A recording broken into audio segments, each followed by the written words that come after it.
بابکه چیرې تللی وې؟ ولاړم بازار ته دا یو څه سودا مې راوړه. د دې کرونا بلاویل د لاسه ټوله بازار بند و.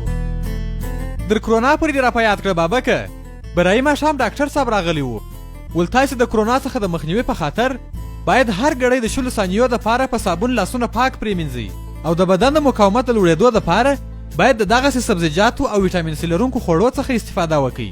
ما ته بیا اوس معلم صاحب ویله ول بې له ضرورته د کوره څخه مه راوځئ او چیرې چې بیروبار یې هلته خو بیخي مه ورځئ. دا بیا نو نه یې درته ویلي چې د 2 متره په اندازه چاته مه نږدې کېږئ. د غیږې او لاس د روغبړ څخه ځان ساتئ او چې ټوخی او پرنچی درته راسي نو خولې او پزې ته دسمال نیسئ یا څنګل داسې ورته نیسئ.